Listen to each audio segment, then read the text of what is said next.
Good morning to all of you. Welcome to my channel. आप सभी dictation regular way में लिखें और एक भी दिन स्किप मत करें। डेली डिक्टेशन लिखें और जो भी इस चैनल पर नए आए हैं वो सभी इस चैनल को सब्सक्राइब करें और नोटिफिकेशन बेल को भी प्रेस करें।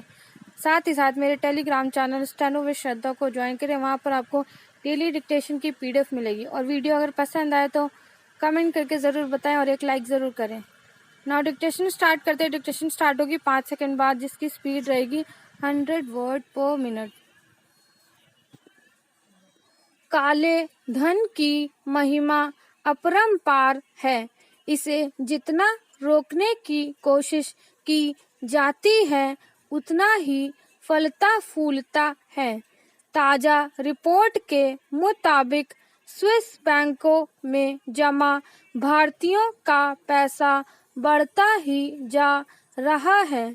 स्विस बैंकों में भारतीयों की व्यक्तिगत और कंपनियों की राशि करीब 20,700 करोड़ रुपए के स्तर तक पहुंच गई है। यह पिछले 13 सालों में सर्वाधिक है। यह बढ़ोतरी नकद जमा के तौर पर नहीं बल्कि प्रतिभूतियों, बॉन्ड समेत अन्य वित्तीय उत्पादों के जरिए रखी गई होल्डिंग से हुई है। स्विट्जरलैंड के केंद्रीय बैंक SNB की ओर से जारी सालाना आंकड़ों से यह जानकारी सामने आई है। यह भी बताया गया है कि 2020 में स्विस बैंकों में बढ़ा भारतीय धन 2019 की तुलना में 3.12 गुना ज्यादा है। पैराचेंज। सवाल यह है कि यह काला धन आता कहां से है। अर्थशास्त्र में काले धन की कोई आधिकारिक परिभाषा नहीं है। कुछ लोग इसे समानांतर अर्थव्यवस्था के नाम से जानते हैं तो कुछ इसे काली आय, अवैध अर्थव्यवस्था और अनियमित अर्थव्यवस्था जैसे नामों से भी पुकारते हैं।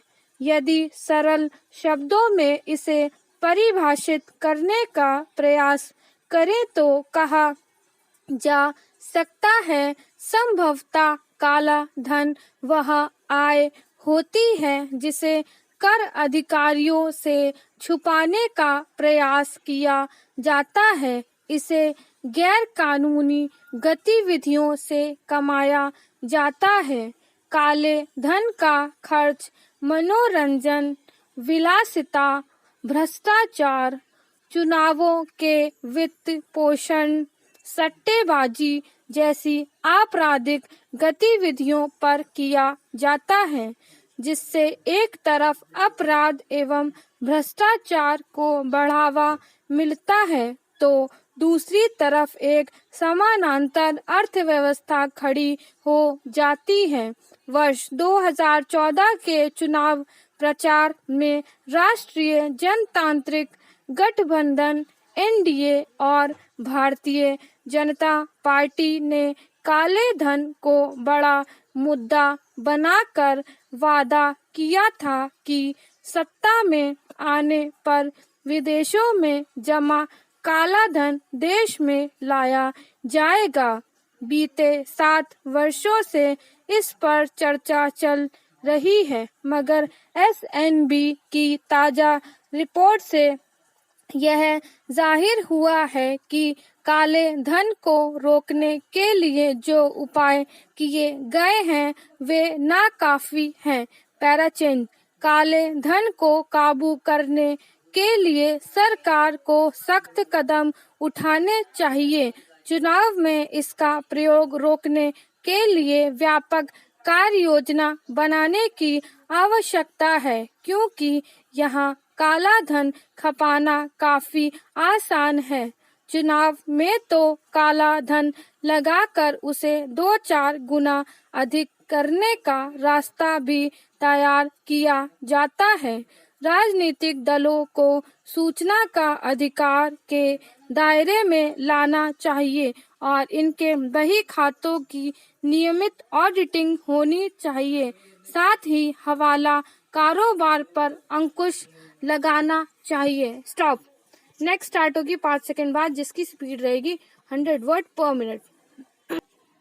किसी भी आपदा के समय यह उम्मीद की जाती है कि लोग एक दूसरे की मदद इस रूप में करेंगे कि सबके लिए संकट से बाहर निकलना संभव हो सके, लेकिन यह बेहद अफसोस की बात है कि ऐसे समय में भी कुछ लोग मानवीय संवेदना को ताक पर रख कर दूसरों से ठगी और यहाँ तक कि पीड़ितों की जान से खिलवाड़ करने से नहीं हिचकते हैं।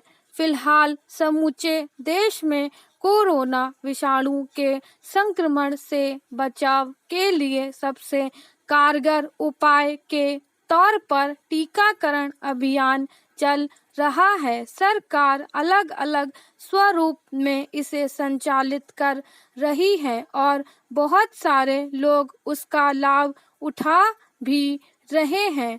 जाहिर है इसके पीछे लोगों के भीतर अपने जीवन को बचाने की भूख है, लेकिन इससे बड़ी विडंबना क्या होगी कि कुछ लोग इसी मौके को अपने लिए गलत तरीके से कमाई करने का जरिया बना लें।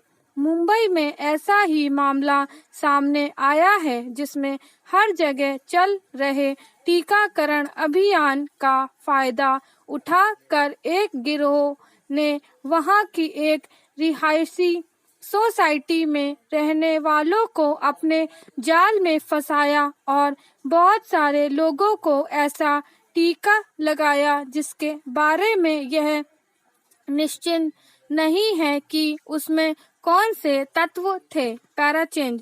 गौरतलब है कि इस दुष्चक्र में फिल्म उद्योग से जुड़ी कंपनियां भी फंस गई, जिनके कई 100 कर्मचारियों ने भी इस तरह टीका लगवा लिया। इसके लिए बाकायदा लोगों से टीके की कीमत भी वसूली गई, लेकिन जब प्रमाण पत्र मिलने का मामला सामने आया और कुछ लोगों को इसके असर को लेकर शक हुआ, तब जाकर इसका खुलासा हुआ कि काफी लोग ठगे गए हैं।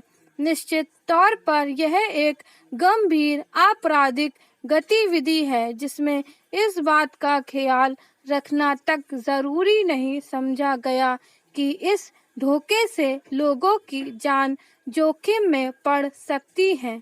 यूं पुलिस ने इस मामले के 5 आरोपियों को गिरफ्तार कर लिया है, लेकिन यह अपने आप में एक गंभीर सवाल है कि फर्जी तरीके से सैकड़ों लोगों को टीका लगाने वाले अपना काम करते रहे और पुलिस या प्रशासन को इसकी भनक तक नहीं लगी, जबकि टीकाकरण की किसी भी गतिविधि के लिए स्थानीय प्रशासन की आधिकारिक अनुमति से लेकर प्रशिक्षित डॉक्टरों की टीम का होना जरूरी है।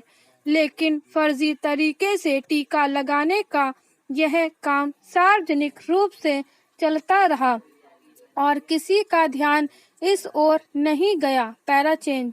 यह किसी से छिपा नहीं है कि शरीर में अगर किसी अवांछित रसायन का प्रवेश हो जाए तो उसके दुष्प्रभावों से लेकर मौत होने तक का खतरा पैदा हो सकता है, लेकिन इस बात का ख्याल किए बिना महज कुछ पैसे कमाने या ठगी करने के लिए इतनी बड़ी तादाद में लोगों के जीवन के साथ खिलवाड़ किया गया, कोरोना संक्रमण के खतरों से निपटने के क्रम में यह पहला मौका नहीं है जब कुछ आम लोगों के भय और जीवन बचाने की भूख का शोषण करने की कोशिश की गई। इससे पहले भी दूसरी लहर के चरम के दौर में ऑक्सीजन सिलेंडर और कुछ दवाइयों की कालाबाजारी की खबरें आई थी। एक और इनके अभाव में लोग दम तोड़ रहे थे और दूसरी ओर कुछ संवेदनहीन कारोबारी इसके लिए बेलगाम कीमत वसूल रहे थे।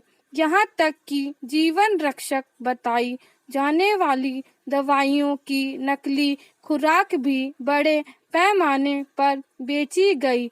ऐसी घटनाएं बताती हैं कि एक और हमारे समाज में आपदा और व्यापक संकट के दौर में भी आपराधिक मानसिकता के लोग मुनाफा कमाने और मजबूर लोगों की लूट खसोट करने में लग जाते हैं।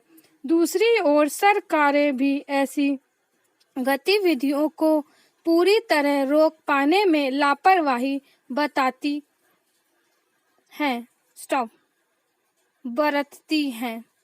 स्टॉप।